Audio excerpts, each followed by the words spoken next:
सैनिक भाइयों, हाथ जोड़ के कपिल फौजी की तरफ से राम राम, सत श्री अकाल, सलाम अलैकुम। सैनिक भाइयों, बहुत सारे भाई व्हाट्सएप पे, फेसबुक पे, यूट्यूब पे कमेंट कर रहे हैं कि डिसेबिलिटी पेंशन पे क्या चल रहा है। तो मैं उन सैनिक भाइयों के लिए न्यूज़ लेके आया हूं भाई। डिसेबिलिटी पेंशन की बड़ी है। सबसे पहला, जो मानसून सत्र चल रहा था अभी जुलाई में, राज्यसभा में डिसेबिलिटी पेंशन का केस प्रश्न उठा है। भारत सरकार ने उस पर जवाब दिया। पिछले सालों में 2000 फेक डिसेबिलिटी ली गई है सेना के अधिकारियों द्वारा। हमारा मांग पत्र 2018 की भूख हड़ताल रामलीला ग्राउंड, उसके बाद में माननीय रक्षा मंत्रियों के साथ में मीटिंग, और उसके बाद में क्या कार्रवाई हो रही है। निर्मला सीतारमण जी को ट्विटर एक सिपाही के द्वारा।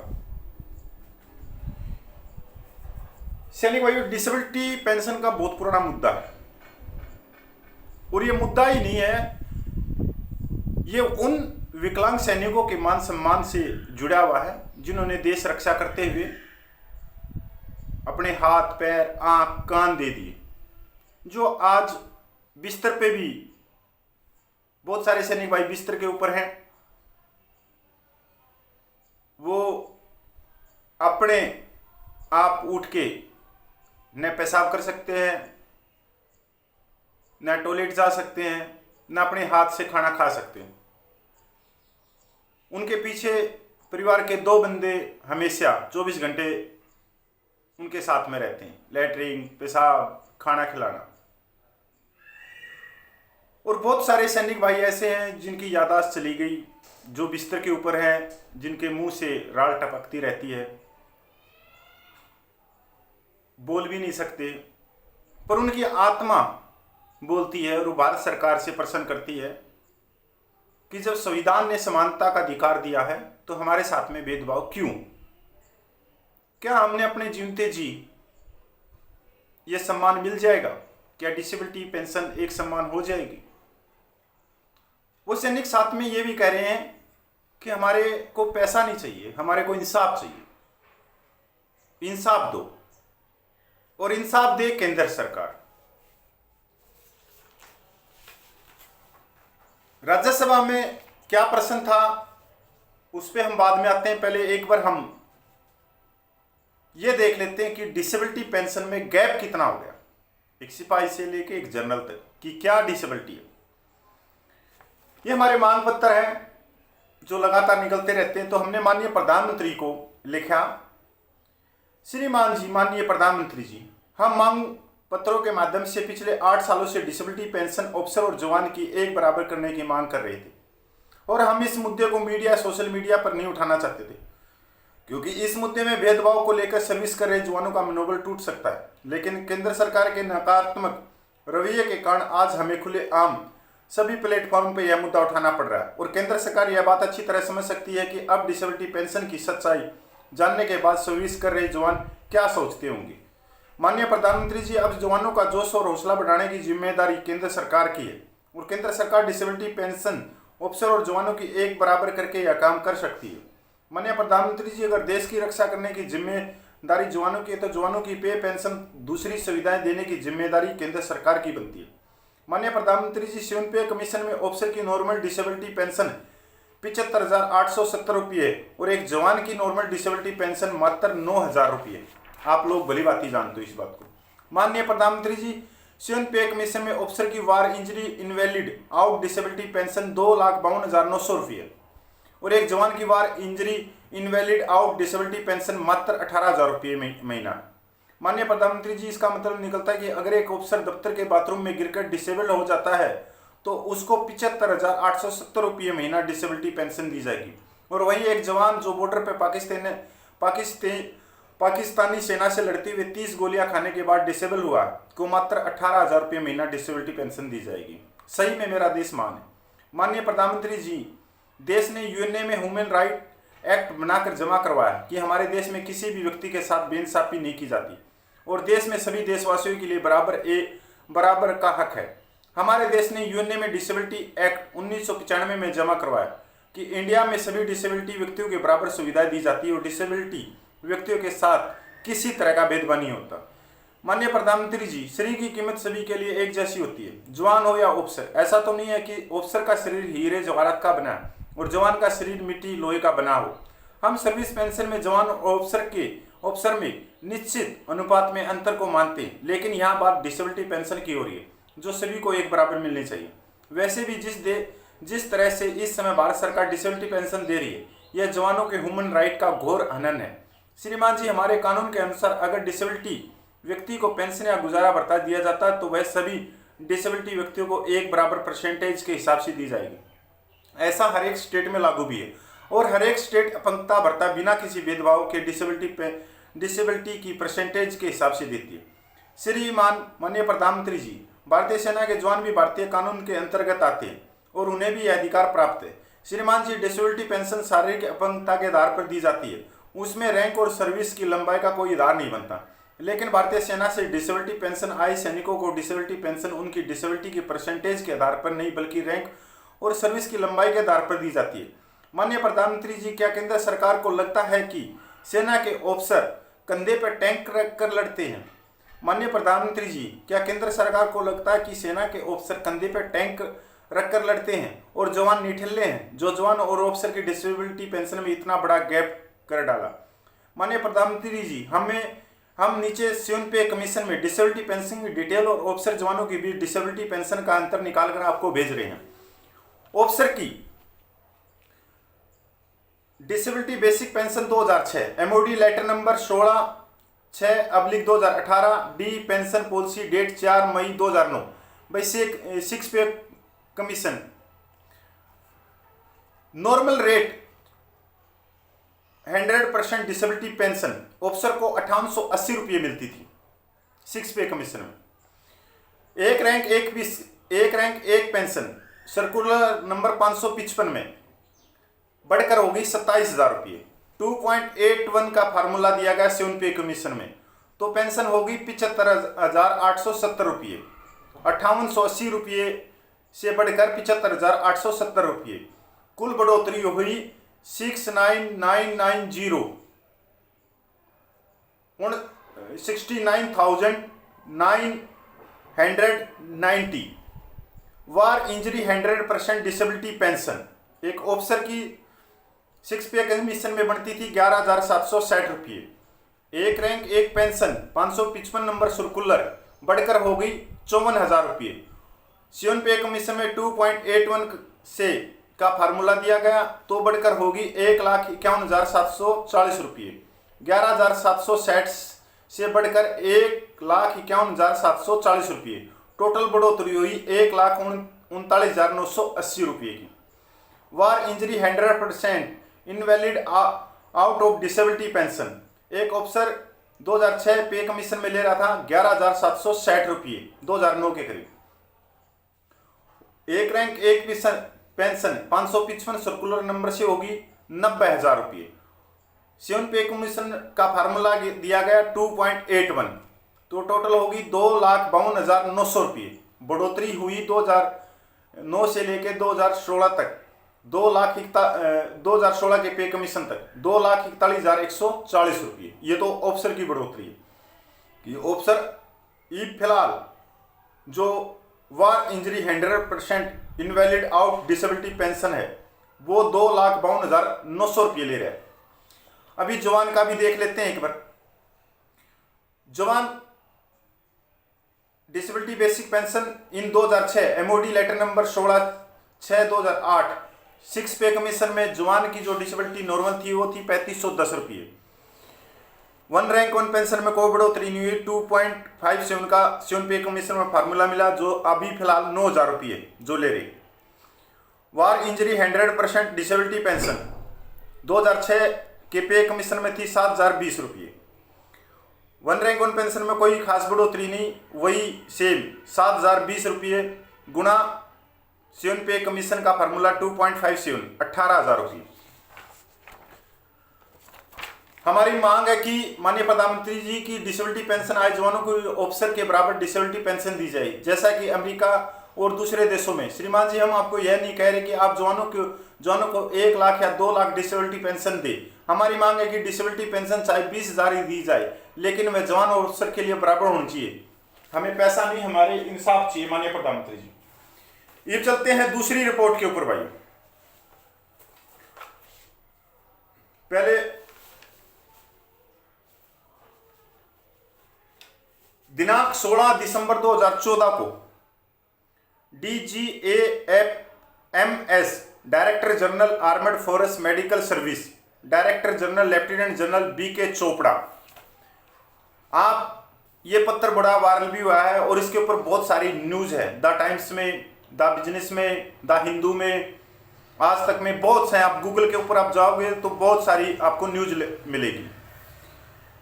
एक पत्र defence secretary Shri Radha Krishna Mathur IAS को लिखते हैं, सेवानिवृत्त होने वाले शीर्ष सैन्य अधिकारी उच्च और कर युक्त पेंशन के लिए विकलांगता का लाभ का दुरुपयोग कर रहे हैं।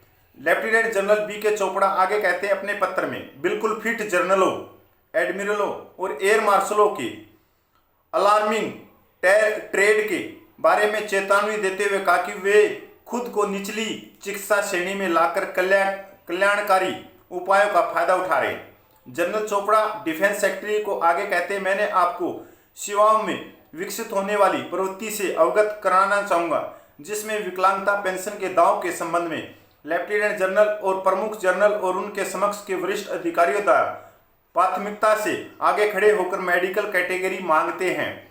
चोपड़ा के पत्र से पता चलता है कि सैन्य अधिकारी अपने मेडिकल रिपोर्ट लिखने के लिए शीर्ष अधिकारियों को दबाव में रखते हैं। पत्र में कहा गया, उनकी आज्ञा के तहत अस्पतालों में काम करने वाले विशेषज्ञ और चिकित्सा अधिकारी खुद को इन अधिकारियों को अपकृत करने के लिए विवश पाते हैं।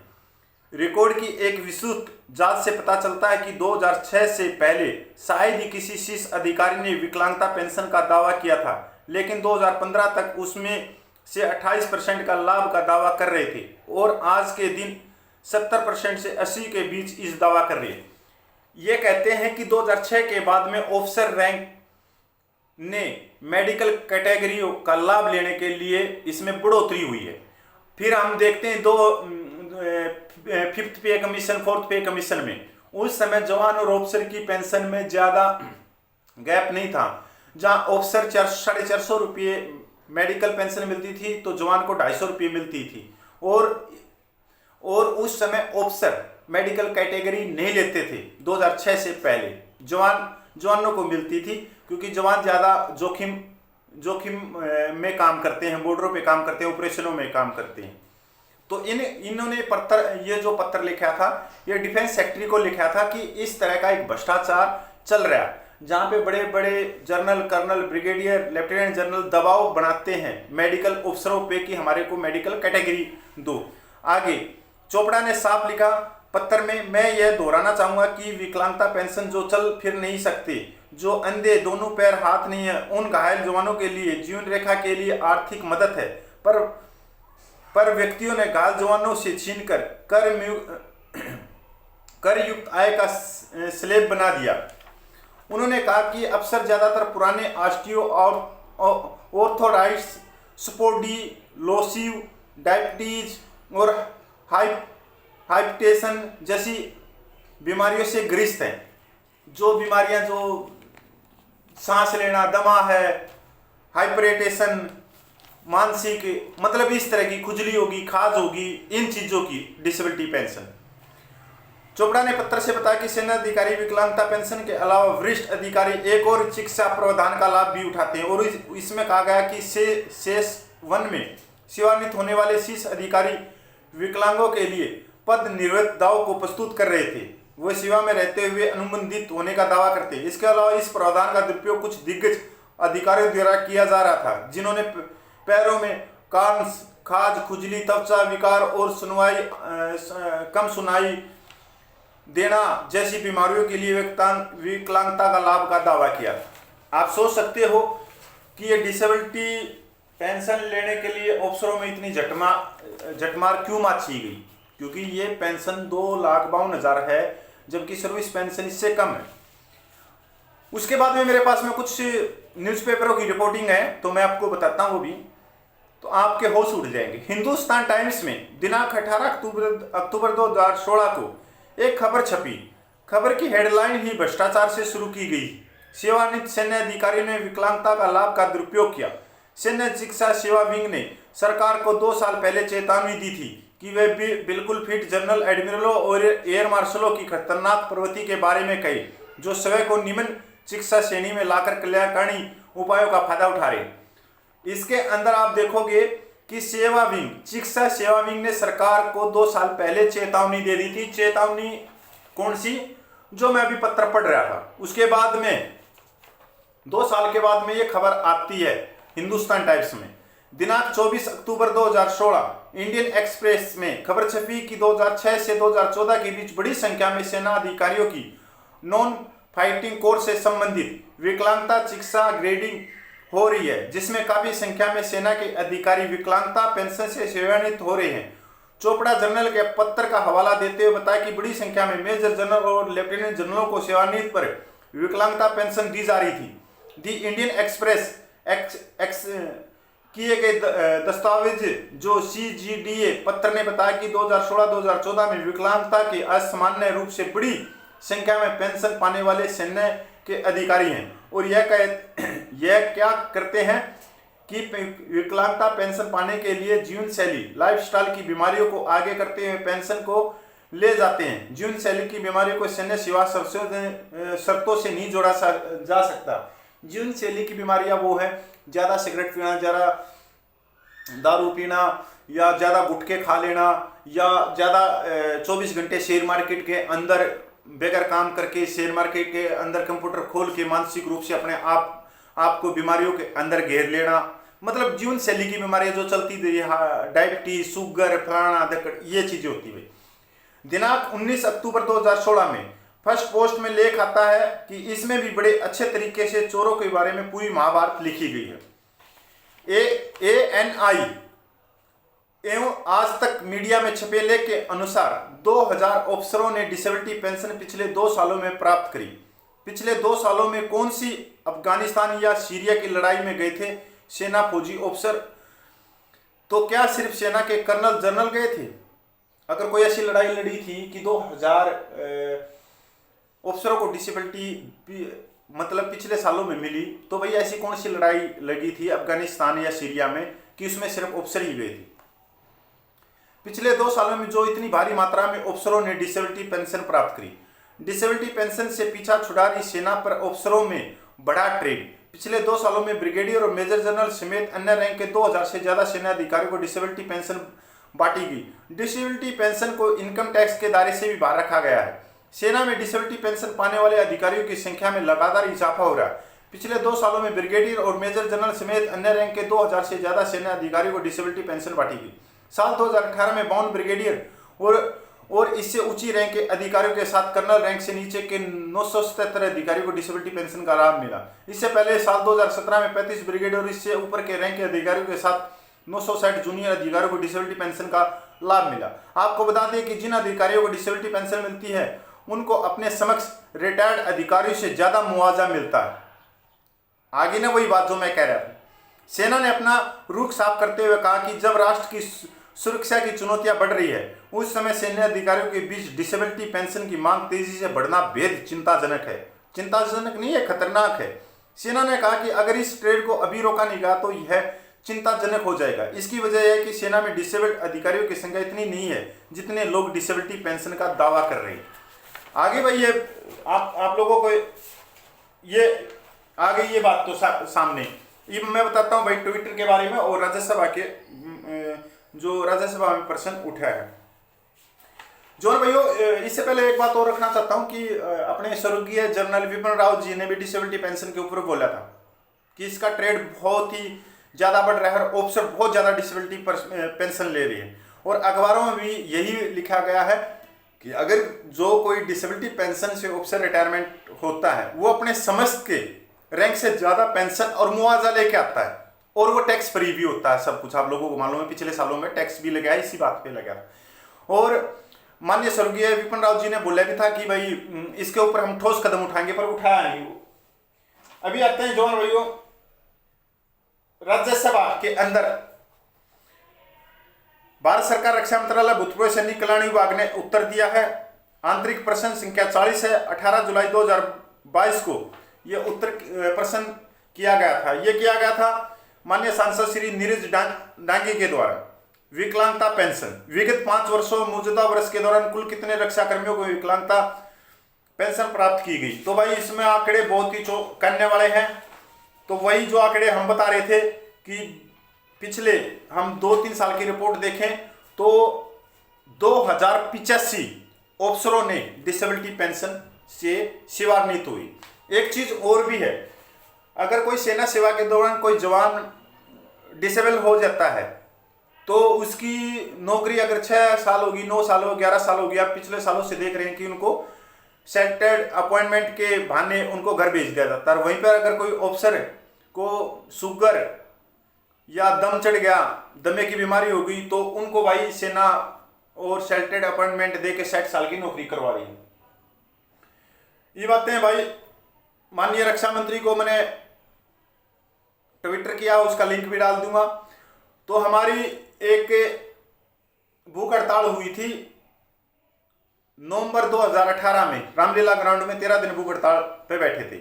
तो हमारी उस समय 27 नवंबर 2018 को पूर्व रक्षा मंत्री और वर्तमान वित्त मंत्री निर्मला सीतारमण जी से हमारी मुलाकात हुई थी और उनको हमने ये कहा था कि हमारे को पैसा नहीं चाहिए, हमारे को इंसाफ चाहिए। संविधान ने ये बोला कि समानता का अधिकार है, पर आज हमारे से समानता का अधिकार छीना जा रहा है कि अगर हमारे जो जवान हैं उनके दोनों पैर नहीं है, जबकि हमारे साथ में हमारे एक नायक आगरा वाले हमारे साथ में माननीय निर्मला सीतारमण जी से मिले थे, मैं नाम भूल गया भाई। तो मैंने भाई माननीय निर्मला सीतारमण जी को याद दिलाते हुए ट्विटर किया है, आप ट्विटर पे जा सकते हो, कपिल फौजी के पे। माननीय वित्त मंत्री जी, 27 नवंबर 2018 को साउथ ब्लॉक में सैनिकों के साथ आपकी मीटिंग हुई थी। आपने वादा किया था कि युद्ध घायल विकलांग सैनिक 18,000 मेडिकल पेंशन और उसी चोट के अफसर को 2,54,000 रुपये प्रति माह। वादा किया था कि अफसर और जवान दोनों की डिसेबिलिटी पेंशन एक समान होगी।